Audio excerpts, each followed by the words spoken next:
बिस्मिल्लाहिर्रहमानिर्रहीम। जिस शेर को हज़रत इमाम हुसैन अलैहिस्सलाम ने पाला था, अब्बुल हारिस कहाँ से आया था और इमाम हुसैन अलैहिस्सलाम का पाला हुआ ये शेर अब्बुल हारिस इस तरह 10 मुहर्रम को करबला में कैसे आया और इसके बाद फ़ौज यजीद के साथ इस शेर ने क्या किया था। हज़रत इमाम अलैहिस्सलाम ने बचपन से एक शेर पाल रखा था जिसका नाम अब्बुल हारिस था।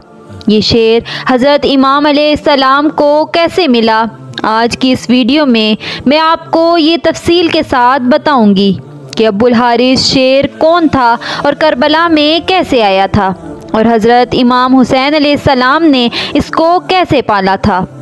एक दफ़ा मौलाए कायनात हज़रत अमीरुल मोमिनीन हज़रत अली रज़ियल्लाहु ताला अन्हु खुतबा फरमा रहे थे कि इसी दौरान कुछ लोग हज़रत अली रज़ियल्लाहु ताला अन्हु के पास दौड़ते हुए पहुँचे।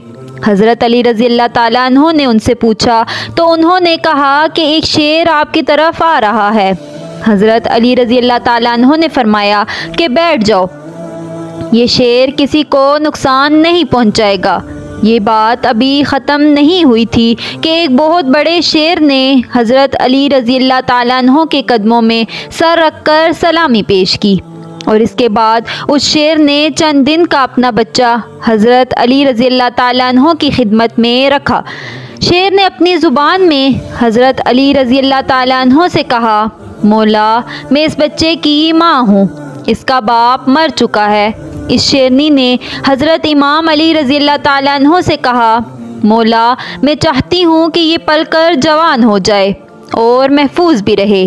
हज़रत अली रज़ियल्लाहु ताला अन्हु ने फरमाया कि मुतमईन होकर चली जाओ, ये मैं अली कह रहा हूँ कि इसे यतीमी का एहसास नहीं होगा। मैं ये बच्चा उसे दूंगा जो यतीमों की परवरिश कर सकता हो। इस शेरनी ने कहा कि मौला वो कौन है जो हैवानों को भी यतीमी का एहसास होने नहीं देता।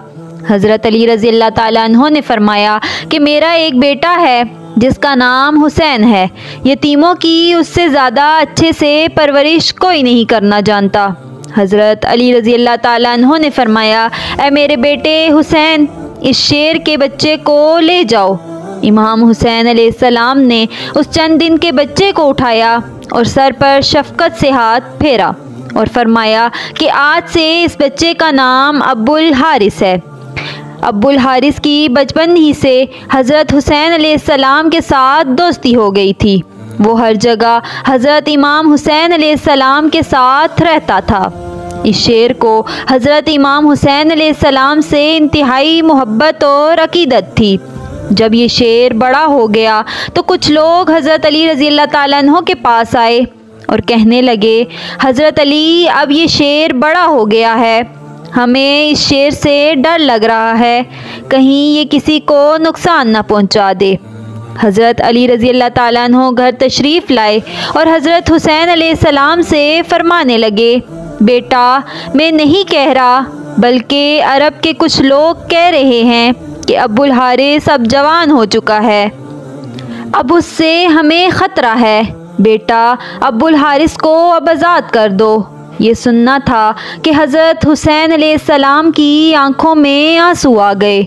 हज़रत अली रज़ियल्लाहु ताला अन्हु को देखकर मुस्कुराए और फरमाने लगे, जी बाबा जान, जैसा आपका हुक्म है। हज़रत हुसैन अलैहिस्सलाम ने फरमाया कि बाबा जान आज का दिन निकाल लें, कल अब्बुल हारिस आपको नज़र नहीं आएगा। हज़रत अली रज़ियल्लाहु ताला अन्हु ने फरमाया कि बेटा हुसैन आज के दिन क्या करोगे। हज़रत हुसैन अलैहिस्सलाम ने फरमाया, देखिए बाहर शाम हो गई है और ये वक्त किसी को घर से बाहर निकालने का नहीं है। हज़रत अली रज़ियल्लाहु ताला अन्हु ने बेटे को सीने से लगाया। जब हज़रत हुसैन अलैहिस्सलाम तहज्जुद के वक्त शेर को खुराक देने के लिए गए तो अब्बुल हारिस ने कहा, मौला आज इतनी जल्दी एहसान। हज़रत हुसैन अलैहिस्सलाम ने सारी बात अब्बुल हारिस को बताई।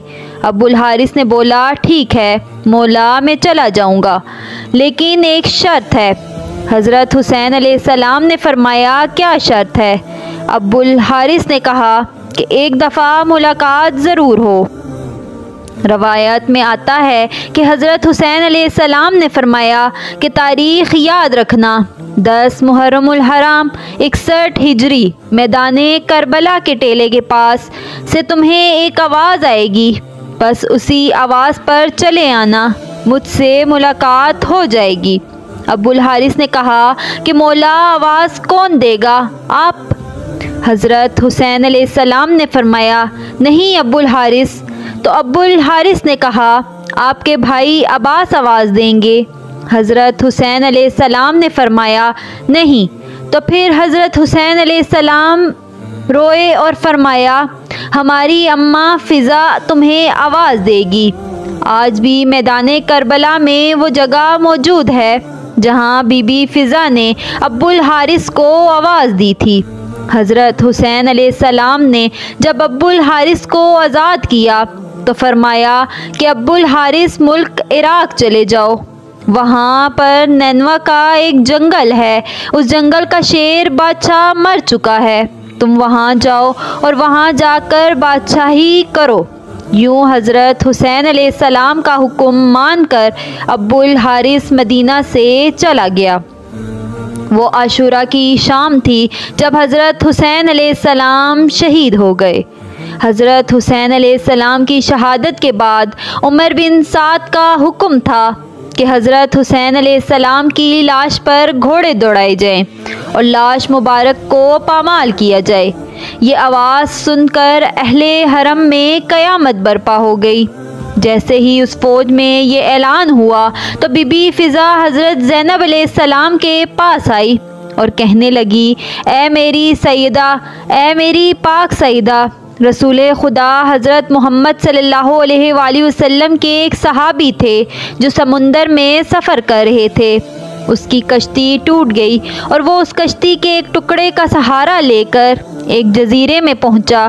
اس ویران جزیرے میں اس نے ایک شیر دیکھا اور کہنے لگا مجھے اذیت نہ پہنچانا، میں حضرت محمد صلی اللہ علیہ وآلہ وسلم کا صحابی ہوں۔ اس شیر نے جیسے ہی اس صحابی کی بات سنی تو وہ اس صحابی کو مارنے کی بجائے اسے صحیح راستے پر لے گیا۔ بی بی فضا نے فرمایا اے میری پاک سیدہ، اس علاقے میں بھی ایک شیر رہتا ہے، اگر آپ مجھے اجازت دیں تو میں اس شیر کے پاس جا کر اسے بلاؤں اور ظالموں کے ارادے سے اسے آگاہ کرتی جاؤں۔ جناب بی بی فضا جنگل کی طرف جانے لگی اور انہوں نے ابو الحارث کہہ کر اس شیر کو آواز لگائی۔ جیسے ہی بی بی فضا کی آواز بلند ہونے لگی تو وہ شیر چند ہی منٹوں میں ان کے پاس آ پہنچا۔ بی بی فضا نے فرمایا کہ اے ابو الحارث، کیا تجھے معلوم ہے کہ ان ظالموں کا کیا ارادہ ہے کہ حضرت حسین علیہ السلام کے جسم اطہر کو پامال کرنا چاہتے ہیں اور لاش کو پامال کرنے کے بعد یہ گھوڑوں کی گھاپوں سے ان کی لاش مبارک کو ناقابل شناخت بنانا چاہتے ہیں۔ ابو الحارث بی بی فضا کے ساتھ آ گیا اور وہاں پہنچ کر حضرت حسین علیہ السلام کی لاش مبارک کے پاس بیٹھ گیا، اور مقتل کی کتابوں میں ہے ابو الحارث نے حضرت حسین علیہ السلام کے خون سے اپنی پیشانی کو رنگا، یعنی جب لوگ گھوڑوں پر سوار ہو کر حضرت حسین علیہ السلام کی لاش مبارک کو پامال کرنے آئے تو دیکھا کہ ایک شیر موجود ہے اور گھوڑے وہاں پر ٹھہر نہ سکے اور بے قابو ہو کر بھاگ نکلے۔ سواروں نے بھی پلٹ کر نہ دیکھا تھا۔ جب اس واقعے کی خبر عمر بن سعد کو ملی تو وہ کہنے لگا اس بات کو کسی پر ظاہر نہ کرنا، یہ ایک فتنہ ہے۔ جب بی بی فضا نے شیر کے آنے کی خبر بی بی زینب کو دی تو اس طرح لاش پامال ہونے سے محفوظ رہی۔ جب تک ابو الحارث وہ شیر حضرت حسین علیہ السلام کی لاش مبارک کے پاس موجود تھا تب تک کسی کی بھی ہمت نہ ہوئی کہ حضرت حسین علیہ السلام کی لاش مبارک کو پامال کر سکیں۔ جزاک اللہ خیر۔